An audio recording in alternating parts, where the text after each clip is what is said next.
Hello and welcome to the Guardian Football Weekly. PSG win back-to-back Champions League after beating Arsenal on penalties. Gabriel stuttered, leant back and badged his penalty over the bar, meaning the Gunners are still without a European Cup. We asked if this would be attack versus defence, and that's how it turned out to be, with this Arteta playing anti-football bus parking of the highest order, or simply the absolute best way to play against the best midfield and attack in world football when you're a goal up and you're really good at defending. There is no in-between. And it all ends with the fairy tale of a nation-state backside taking home the trophy. And then to Arne Slot, sacked by Liverpool a year after winning the Premier League. Andy Hunter joins us to discuss if this is simply the ruthlessness of football. There are mitigating circumstances, of course, but it seemed like he'd lost the players, and with Andoni Iraola sitting there, perhaps it's the right call. We'll round up the other major manager and transfer news, answer your questions, and that's today's Guardian Football Weekly. On the panel today, an Arsenal-heavy panel. Philippe Auclair, bonjour, ça va? Bonjour, ça va très bien, je te remercie. Nicky Bandini, how are you? Bonjour, ça va? Bonjour, ça va? Out in Budapest, Tayo Papula. Hey, Tayo. Morning, Max. Good morning, everyone. And representing everyone else, Barry Glendenning. Hi, Barry. Hi, good morning, Max. I'm sure you can do it. Joe said, can we also get producer Tayo on? It's only fair. You made us listen to an Arsenal love-in last week when they won it. Now all we want to hear is collective tears and justifications for how it's still been a good season. You owe us loyal listeners who never miss a pod. Well, look, you're out there. So look, PSG won, Arsenal won. PSG winning 4-3 on penalties after Gabriel and Eza missed their penalties. How was it, Tayo, out there? It's been brilliant, Max. It's been a celebration. It's been a celebration of people I've been going to the football with for 25 years. It's been a celebration of new friends. It's been a celebration of the fact that we won the league a couple of weeks ago and had the chance to get together in a fan park and do all of that. I think one of the reasons why I wanted to be out here is obviously to try and support the team to a Champions League win, but I wanted to carry on the celebrations of where we've been, and it really has been like that. You know, Arsenal have obviously outnumbered kind of PSG. Unfortunately, not in the bit that matters, but like on the streets and with the singing and with the cheering and so forth. So it has been brilliant. And up to 6 minutes in, it was probably one of the greatest. It was felt like one of the greatest days, kind of my life. So I'd like to say to Joe and anyone else like him, like to quote our old chairman Peter Hillwood, as he said to our supporters once, thank you for your interest in our affairs. I just on Gabriel, skying that final penalty. And penalties are, we will talk about this no doubt in the World Cup, Nicky, and I presume when, I don't know, Morgan Rogers skies one or whoever. It's so tough for him. Marquinhos, embracing him was a beautiful thing. But there was an interesting stat from the attendance handle, without crossing the stream, saying, taking men's World Cup shootouts as the sample, 73.3% of no consequence penalties are scored. Players whose team are on the brink of winning the shootout convert 90%, and players under elimination pressure collapse to 34.6%. It's a very difficult thing to do. It is more difficult than the other penalties. You still hear people on commentary making the lottery references, but I think we're past the point of really calling these things a lottery, aren't they? And among the things that we've known now for a lot of years is indeed just the simple fact of winning the coin toss and getting to go first is an advantage in that situation, because you don't put yourself in that position of having the guy who needs to hit the penalty with everything on the line. Doesn't mean it's automatic, but it does put a lot of pressure on Gabriel, who's had an extraordinary season, who I thought had a brilliant game, by the way, as well. Made a couple of really huge challenges on doing Kvaratskhelia. I don't think you're going to find anyone that's not true. It's a big old world out there. You'll find someone who's an Arsenal fan who'll vilify Gabriel, I'm sure, but you won't find many people who are Arsenal fans who'll vilify Gabriel for missing that penalty.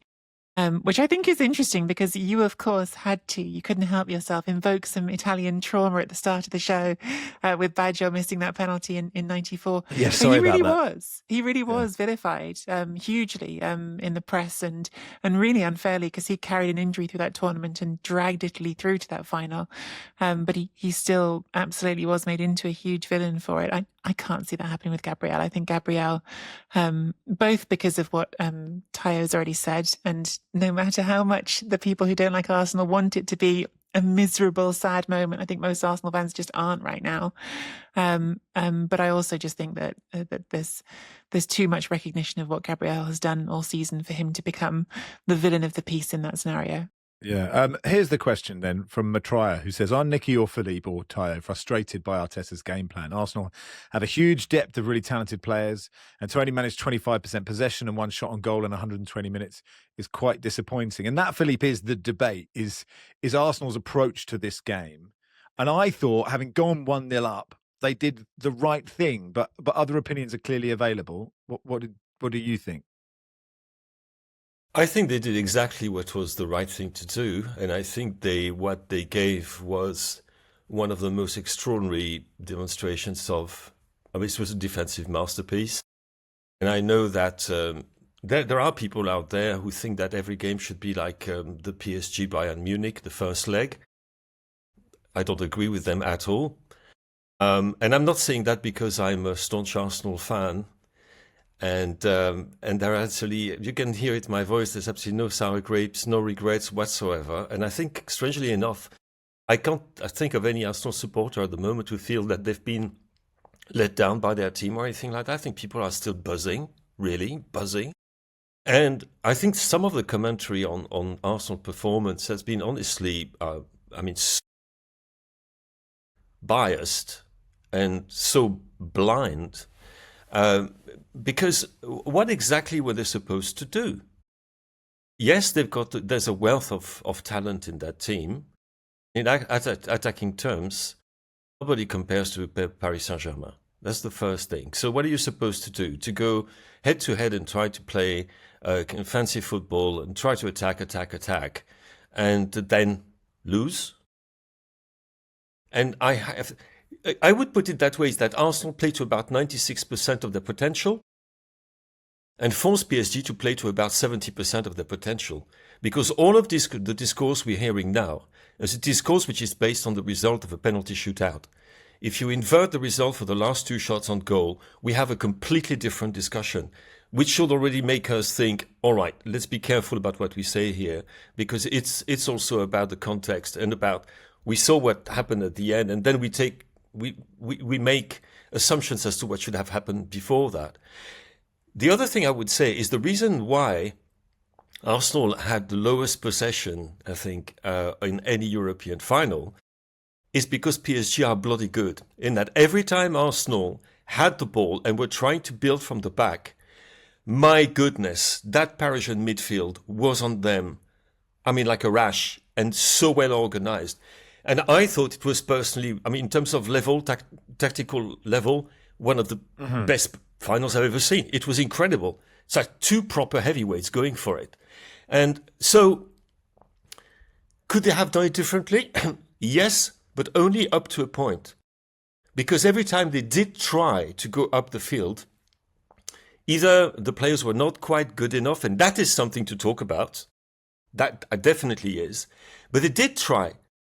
But they were in a situation where they couldn't do anything other than defend as they did. And by the way, this was no parking the bus. No way. It was as disciplined and mastered and controlled a display of defensive skills as I've ever seen. And I would put that on the level of what Inter did against Barcelona all those years ago in the Champions League, and 10v11, you remember. But I think it was actually better. I was actually on the radio yesterday speculating as whether actually, parking a bus shouldn't be the insult it is, because parking a bus is probably quite a difficult thing to do. And so actually, like it's a skill to do that. Nicky, you wanted to come in, then I'll go to Baz. Yeah, I mean, I feel like the people want to hear Baz. The people are ready now. Everyone listening is desperately waiting for a non-Arsenal positive verdict on this.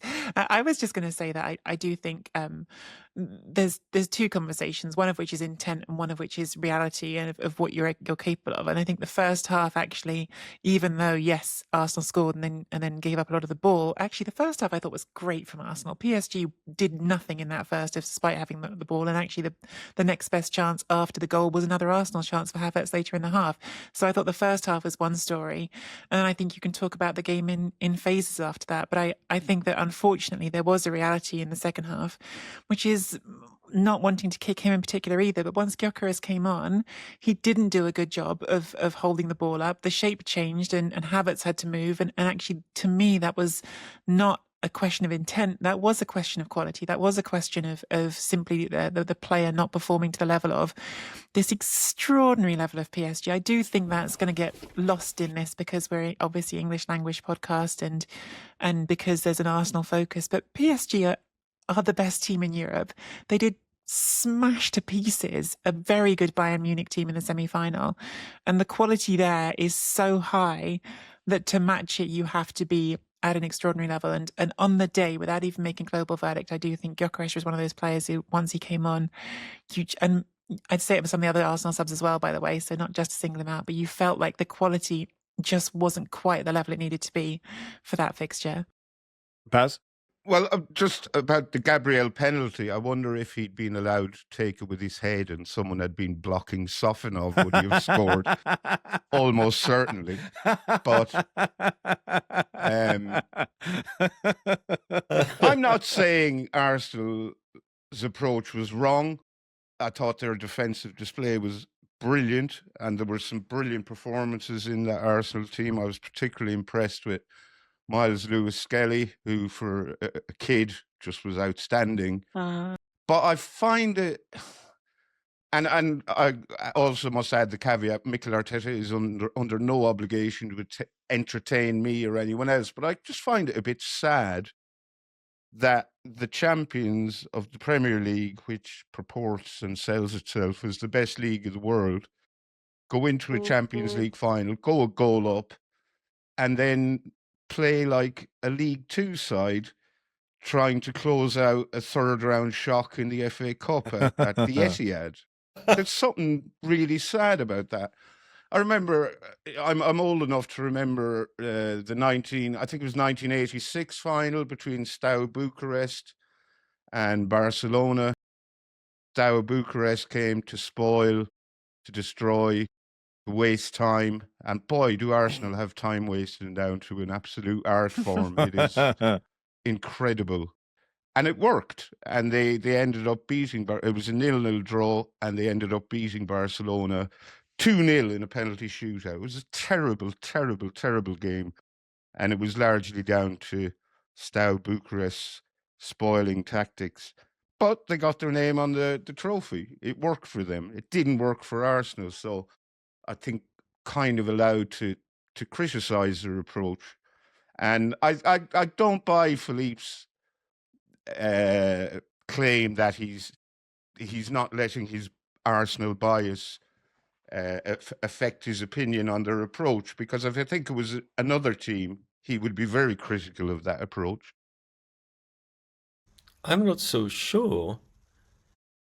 Possibly. I don't know. I'm trying to think of similar examples, and to be honest, it's such a unique final in terms of the first of all, the quality. I mean, to be honest, if League Two teams were playing like that, I'd watch a lot more. I watched a lot of League Two last year, and I'd say I'm not sure. I guess the point is, isn't it? It's different because Arsenal score early. That changes how they approach it, right? And the percentage can I of just possession. add one little thing? Sorry. Yeah. Arsenal have some terrific players. Let them play. Back them. Because I think the question, Tayo, is if you play 10% more, does that open you up 10% more? And that's the risk, right? I mean, that's the question. It's not like PSG v Bayern or PSG v Arsenal. There is somewhere in between where they could have maybe taken a few more risks. But I'm playing devil's advocate. I don't think they should have done, personally.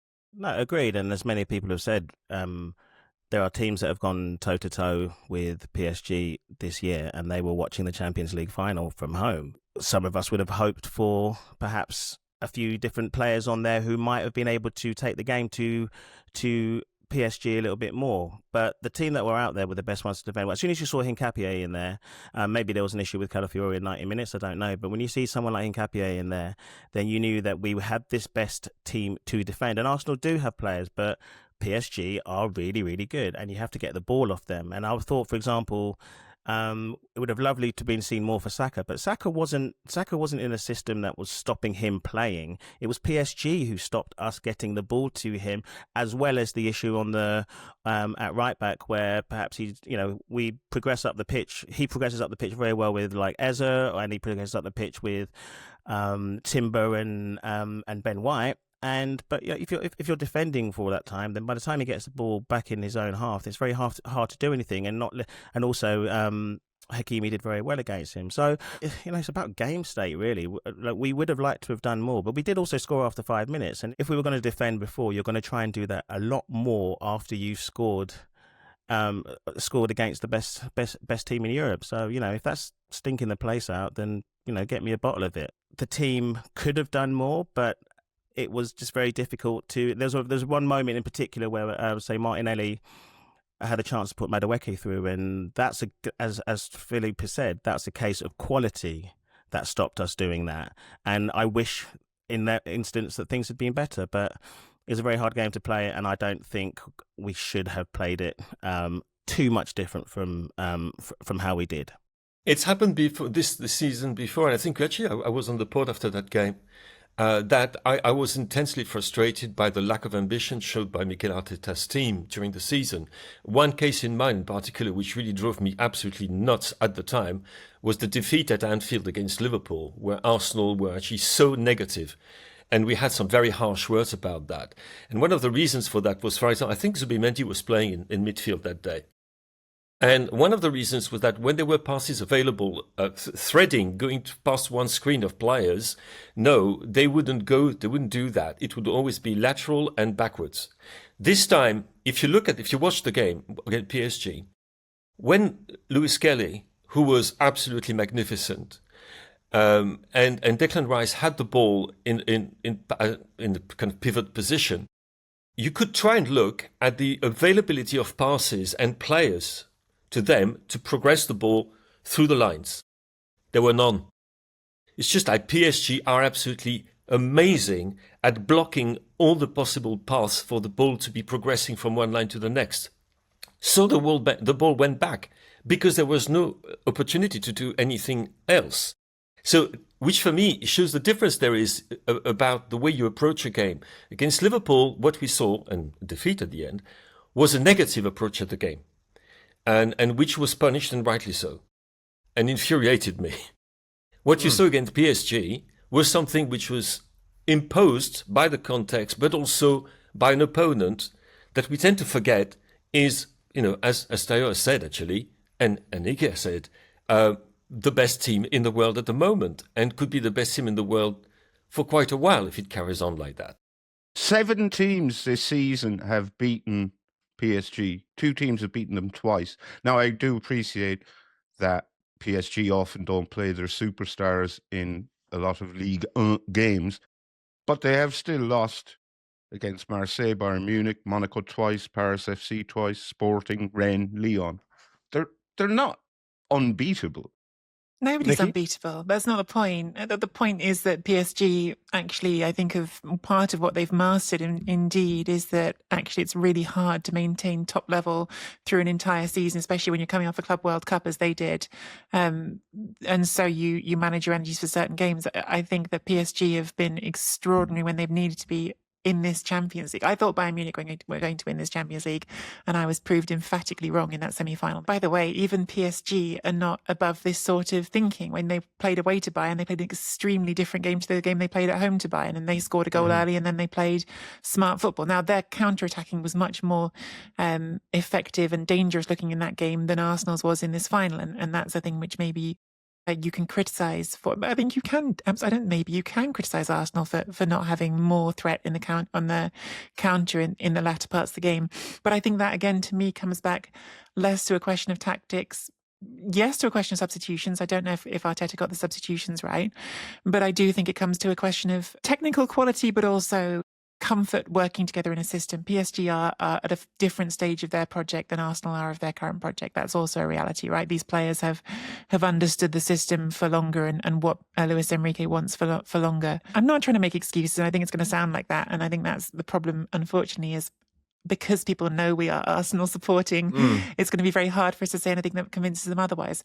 I do think even having just heard people saying it, we still probably haven't said enough about how good PSG are, about the fact that this team has done something that only Real Madrid have done since the Champions League became the Champions League, winning it back to back, about the fact that Luis Enrique is, in my opinion, the manager of this era of football, and has built a team that is extraordinary. I think those things are all worthy focuses of this story as well. And I think that it's also not trying to say that no one should criticise Arsenal, because people will. And I think that the thing that that maybe is going to annoy some people is that most Arsenal fans aren't going to be upset, because Arsenal fans are pretty happy with how the season have gone. Yeah, I mean, I suppose if I can be, I'm a Tottenham fan, right? I didn't want Arsenal to win this, but I think it was exactly the right thing to do. And also, like, it is really hard to defend against a really good team. Like, it takes such discipline, and it is more tiring to chase than it is to have the ball. Like, it is exhausting to do that. And I sort of, yes. So I'm not making excuses. I was pleased they didn't win it. I'm not sure I wanted PSG to win it either, to be honest. But I totally understand the approach. Daniel Story made a point, Tyre, that none of Zubimendi, Eze, Madueke, or Gyökeres started the biggest game of the season. They cost 230 million. So we have talked a lot about Arsenal having two players for each position, but he said, they added depth rather than star quality, right? Like, the squad is great. It is really, really good. But I think that's quite interesting that none of those players started. Yeah, I thought that was really interesting too. And I think the squad that we built was there to win the league. It had enough depth and endurance for a long league campaign, but you need to win cups. And which I think is a little bit what Barry's been saying about us. Maybe we could have done more on the pitch. But you need star quality to win cups. You need people with individual actions, which I think is the exact phrase that Mikel Arteta's used. You need star quality on the wings. You need somebody with a moment of magic in midfield, and Arsenal didn't have that. But that squad was there, I think, to make sure that it could cope with the injuries which have derailed us before, and almost derailed us again this time, because it is an absolute slog to win the Premier League. So we do need reinforcements this summer, and Arsenal fans know that. We haven't played that well since November. Like, let's be real here. But we endured, and that's what the league lets you do. But we fell short when moments of star quality were needed. So yeah, I 100% agree with that Daniel Story said. But I think we will see that. And to Nicky's point, that's the next stage of the project, to put, we've got the business at the back. So let's have the party at the front, as it were.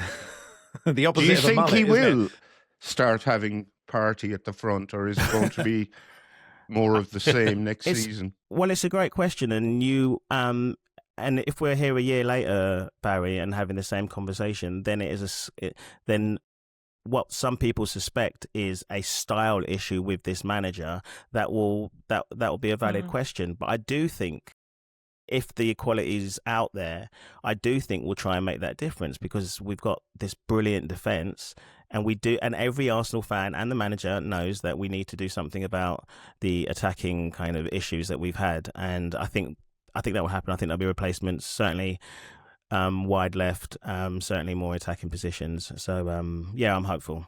It's not just about the manager when it comes to recruitment, because I do think, I'm obsessed with Kvaratskhelia. I think he's the best player, maybe the best player in the world right now. He's certainly the best player in the Champions League this season. He was a sensational player. And I think it's, again, one of those little things that you can observe, as he didn't have as big an impact in this game as he has in a lot of games, even though he was still very impactful. That comes down to recruitment as well. I think that's what Ty's just brought up is completely also one of the things you can make a sort of valid criticism of Arsenal on. They've spent a lot of money and they've bought some good players and they've achieved players that have won them the Premier League, but there are players out there who you can get who are even better. And it's not like Kvaratskhelia was at a financial cost that a club like Arsenal couldn't have reached when PSG went out and got him. I do think PSG, that's part of their story as well.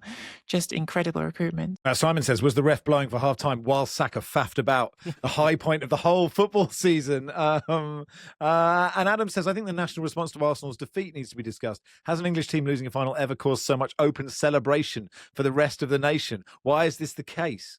John Terry missing a penalty got probably at least as much, to be fair. No, that's a very, very good point. Maybe it is. Maybe that's just recency bias, Barry. I don't know. I'm not sure. Or just maybe social media has just sort of polarized us to this world that you can just instantly see people just yelling about whatever they want to yell about while you're sitting on the toilet.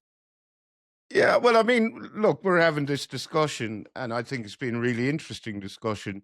It's sort of me against 3.5 Arsenal fans, and I know exactly what's going to be. I know objection to that. I know exactly what's going to be clipped up and put on the socials, and I'll end up getting absolutely slaughtered by Arsenal fans accusing me of being bitter, of being jealous, of being a hater, of blah, blah, blah, and nothing fool. That's fine. I don't mind. I mean, the TNT sport coverage was incredibly biased in favour of Arsenal, and there seems to be this presumption at TNT that everyone watching at home, all the folks at home, wanted Arsenal to win, and I don't think anything could have been further from the truth. Yeah, but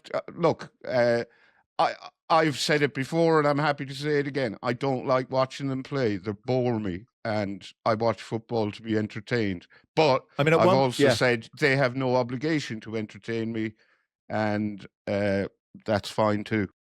At one point, the panel was, Laura Woods, who's an Arsenal fan, Rob Beckett, Romesh Ranganathan, and Dara O'Brien, all fine comedians. But that's quite an Arsenal-heavy, fun panel. Very briefly then, Philippe and then Tayo, and then we'll end this and go to Arne Slot being sacked. One of the main reasons why so many people have showing a dislike of Arsenal, or actually much more than a dislike of Arsenal, especially on X and even on Blue Sky, where I was on the receiving end of some absolutely astonishing comments on the night of the final. It was amazing. I've never blocked as many people on that platform. It was like block, block, block, block, block. One of the reasons why so many people don't like Arsenal is what we saw during the parade yesterday. Which was magnificent, almost 1 million people, not a single incident, unlike what happened in Paris where there were 400 arrests. I think there were a few arrests. There were some incidents. There were a few. Yeah, well, that was almost nothing compared to what happened in Paris. What I'm going to say is that I think there are people who are really pissed off by the fact that Arsenal has a community of fans which is as diverse as it is. Culturally, socially, economically, it really pisses them off. They hate that. They hate us because we represent a type of society they hate as well. And I think that's part. If you talk to any Arsenal fan, there's a very big part of our fandom, because we don't forget that we've got Emirates on our shirts, or Visit Rwanda on our sleeves, that our owner has given money to Donald Trump in the past. We know all that. But the community of fans is very different from that, and it really takes pride of it. And I think it really gets up the nose of rather a lot of people in a society that is as polarized as ours, because we represent something completely different. And also take that, by the way, and I can understand why people hearing me would say, God, you think you're so much better than the others. That's not the point. I know it can come across as like that. We're not so much better than the others. Every club that you love is the best club in the world. Beginning of, end of. But I do think that the political and social dimension of it is something which explains why there's been this level of animosity and even hatred towards Arsenal this season. Yeah, but I think there are probably lots of nice woke people who also find it funny that Arsenal. I would include myself in that. I'm very much. I thought the parade was fantastic. The diversity there. I was watching footage, unbelievable. They do hate us, but they also rate us again as well. And having lived through a very banterish era where Arsenal were being laughed at for all the wrong reasons, we're good again. I have sat there wanting the teams in the Champions League final to lose, whether they were English or not, and mostly out of jealousy. But it's our turn now. I don't think it'll be 20 years until we're back there again. I don't think it will be 22 years before we win the league again. And that in itself is there to be celebrated, and celebrate it we will. If it's not enough to hear and get annoyed by Barry, if you're an Arsenal fan, you can see him clipped up on Instagram and Blue Sky and TikTok, and now even on Reddit. There is a Football Weekly subreddit, r/Football Weekly Pod. So go and talk to our other listeners. Enjoy some hot behind-the-scenes content. I mean, what's this hot? It's not like sinister hot. It's not carnal hot from our producers. Plenty more to come, apparently, too. And that'll do for part one. Andy Hunter has been standing by patiently, and we'll talk about Arne Slot in part two. Hi, Pod fans. Max here. Barry's here too. Hello. Now, Football Weekly is supported by Gradient FC. Now, Barry, we've talked a lot on the pod about football analytics, XG and all that. And those pod fans who are deep into football analytics will probably already know Gradient Sports. They work with pro clubs across Europe's top leagues to provide player performance insights. But now they're bringing that same pro-level analysis directly to fans through the Gradient FC app. Sounds interesting. What does it do? Well, each match is graded by a team of experts who evaluate over 2,000 player actions per match, not just by outcome, but by execution. So, for example, a completed pass that leads the receiver into danger is graded negatively, while one that puts the receiver in on goal is graded positively. Makes sense to me. Yeah, and with Gradient FC, you get some of the deepest metrics available to ordinary fans, like line-breaking passes, dribbles into dangerous positions, and chance creations. Now, I know you hate making match predictions, Barry, but maybe all that could change with Gradient FC, with head-to-head player comparison tools that show you who's best across more than 100 grades and metrics. It's easy to build and defend any prediction. And here's something else that will appeal to you, Barry. It's free. Well, I am surprised to hear that, Max. Well, explore it for yourself at gradientfc.com or download the Gradient FC app from the Apple App Store or Google Play, or use the QR code on screen now.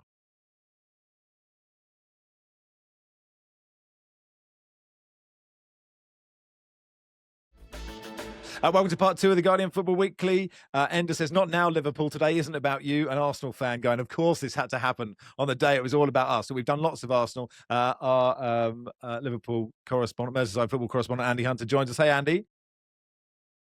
Hi, good morning. That was my reaction too, not today.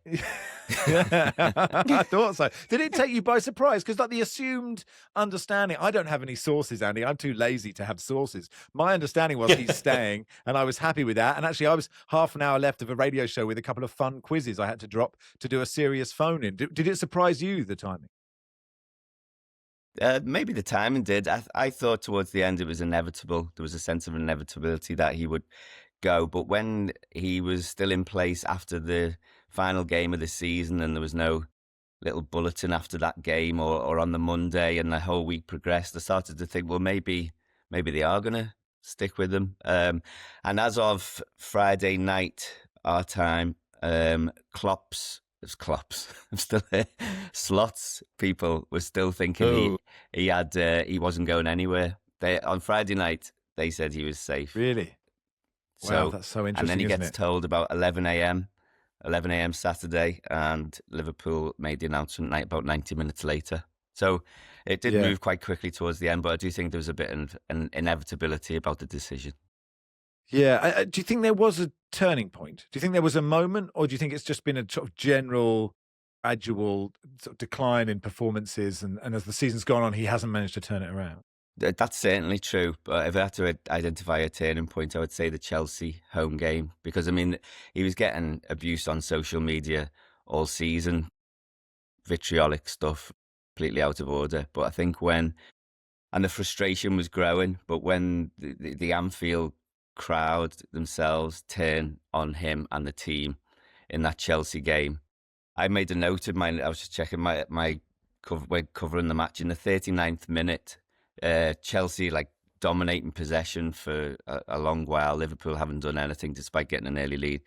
And then there were cat calls, whistles, jeers. That was in the 39th minute. Then they get booed off at half time. Then the substitutions get booed in the second half. Then they get booed at the final whistle.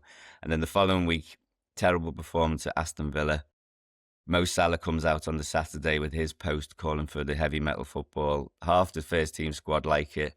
So in the space of a week, you've got the Anfield crowd and the first team squad kind of in open dissent against them. So I thought from that moment, from the Chelsea game onwards, I would say. You mentioned that Salah post, Andy. I mean, he has thrown him under the bus in such a massive way. I guess the fact that the first team all liked it is a sign that he didn't have the dressing room. Yeah, it's not a good look. And then obviously since when he was then sacked on Saturday, there's been very few Liverpool players posting, the Instagram messages of best wishes to him. But Virgil van Dijk, Curtis Jones, but very few, which is kind of surprising. Given what he did, but obviously hints at shows there were the problems behind the scenes as well. People say he was gone a long time ago. He wasn't.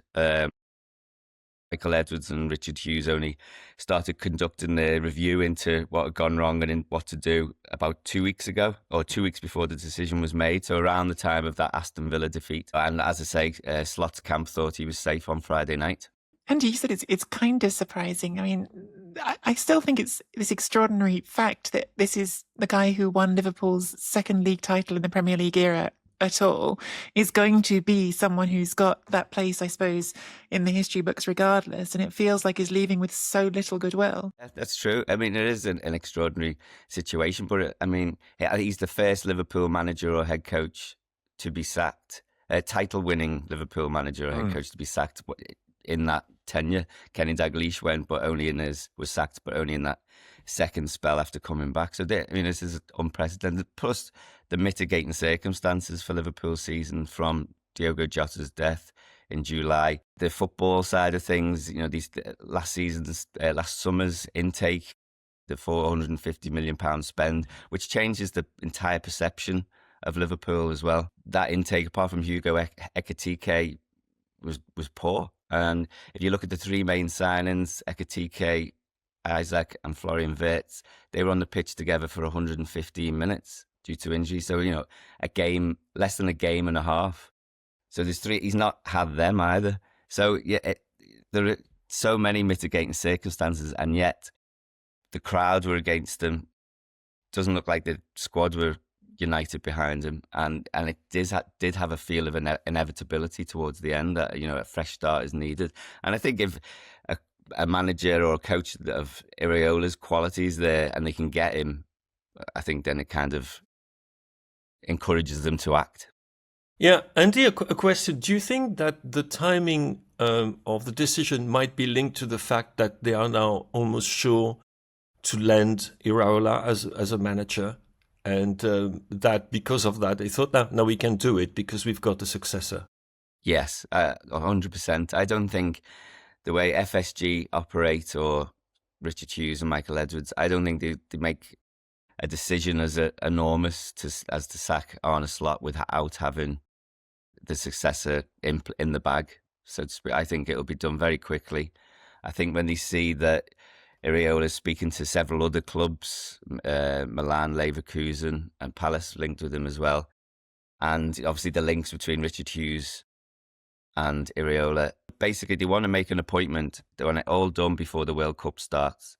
So in my eyes, you're not going for a coach who's currently employed somewhere else. You're going for someone who's available, and a top coach is available. He's got links to the club or to the hierarchy, and he plays the style of football that Mo Salah's asking for, but he won't be around to implement. We have seen managers who are very successful at inverted commas smaller clubs not succeed at bigger clubs, and it is always a gamble.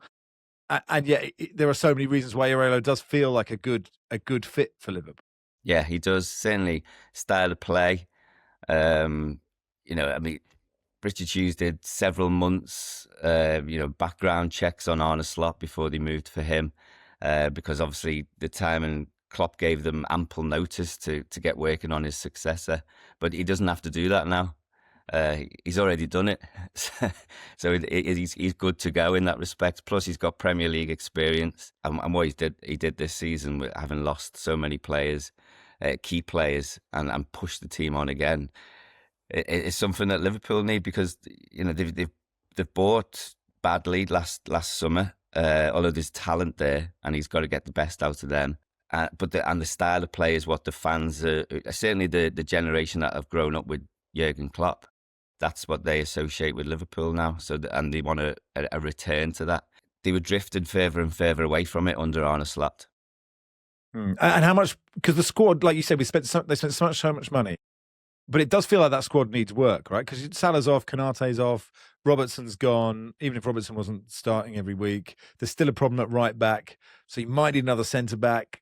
Ekitike's injured, but I guess Isak could start and hopefully be better. But it feels like there's quite a lot of work to do. Oh, there is, absolutely. I mean, at the end of the season, Arne Slot's talking about, we get a couple of top quality wingers in and everything's going to be all right. But Liverpool need a lot more than that. They need a defensive midfielder for a start. They're short of options, as you say, at right back and a centre back, which is going to get worse with Konate leaving. I mean, you look at last summer, they bought Jeremy Frimpong, he's a wing back. Liverpool don't play with wing backs. And he's kind of like signed to cover for Salah at the Africa Cup of Nations, but they just mystifying some of the decisions. Isaac, I mean, there's a lot of pressure and responsibility on him next season.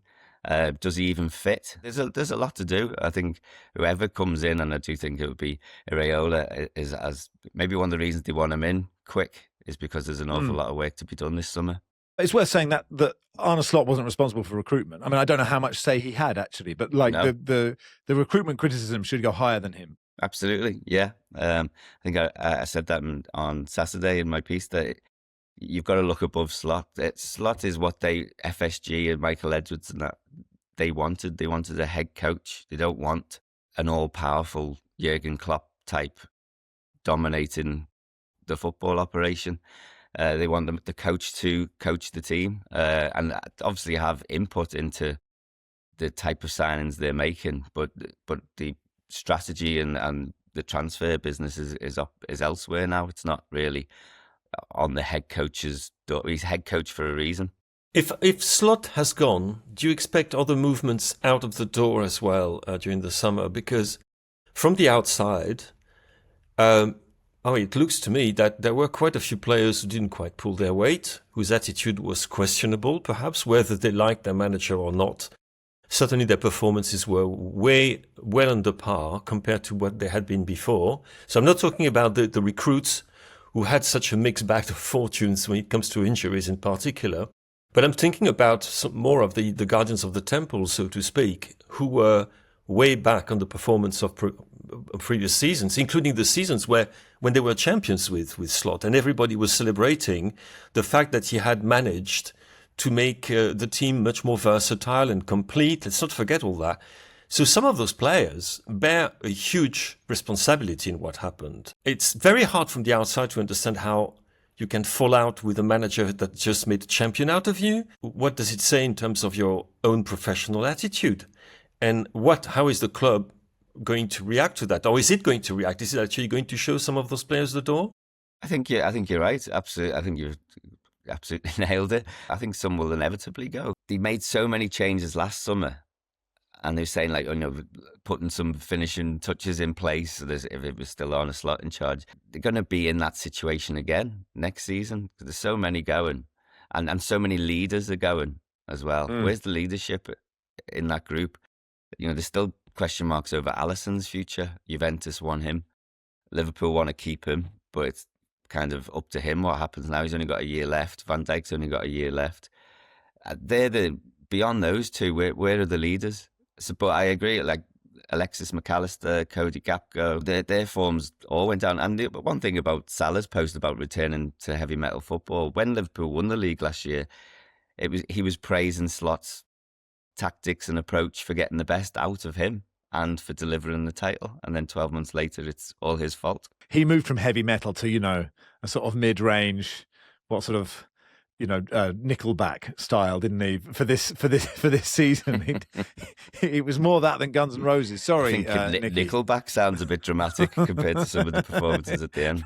Too many modern references from me there. Nicky, final question. I was just curious which players Andy would build the team around, and which players, I suppose, do you think they are going to build the team around? If there is this transition period that's inevitable, which are the ones that you do view as the ones that you start from and go from there? Szoboszlai, I think, is the obvious one. He was the Liverpool's best player last season, even when played out of position. He's an interesting one again. Another one who's coming to two years left on his contract. Liverpool have let too many players get past the 2-year mark. And then if you look at last year's defence, the title-winning defence, Trent Alexander-Arnold goes, Konate goes, Robertson goes. And other than the small fee Real Madrid paid to get Trent Alexander-Arnold in early for the Club World Cup, they've all gone for free. So Szoboszlai is the main man. McAllister. Wirtz is so good. Wirtz has to come good. Yeah, Florian Wirtz is so good though, Andy, isn't he? Like, just sort of think that has to work. He is. He's clearly a talented player. and in the right team would shine. But does he fit this team? Does he fit the Premier League? We're going to find out next season. They can't discard him after 1 year. So Wirtz has to come good. Isaac has to come good. But on what base are we basing that on? It's what they've done for other clubs. It's not what they've done for Liverpool. Thank you, Andy. Appreciate your time. Chat soon. Thanks for having me. Andy Hunter there, our Guardian's Merseyside correspondent, and we'll be back in a sec. Welcome to part 3 of the Guardian Football Weekly. Just for the tape, Barry, your internet went down for the Andy Hunter bit, so you're forgiven for asking no questions. Yes, I apologise. I had a lot of probing questions I wanted to ask Andy, but my part 2 heat map is rather threadbare. Sorry, technical difficulties. Nicky, can we talk about Pochettino to AC Milan? He's held talks with them, or maybe they didn't email him to say he wasn't in their plans. He gave a very cagey, keeping all options open press conference. What do you make of that? Well, I'm excited that it's not just one of Max Allegri, Antonio Conte, or Maurizio Sarri, or Sure. the cycle of Italian acceptable managers that these clubs have decided are going to rotate through. So it'd be nice if Milan are willing to be a little bit more open than some of the circuit feels like it is at the moment.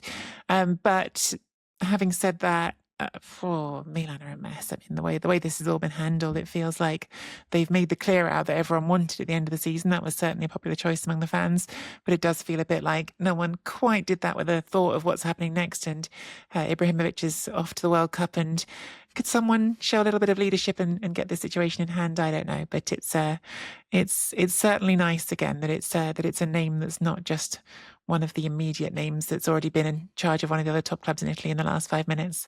Nicky, one question. Are the Italians already claiming Poch as one of their own, and now they're saying Pochettino and not Pochettino, and remembering that he actually comes from Italy, or some part of him is from Italy? Have they already done that?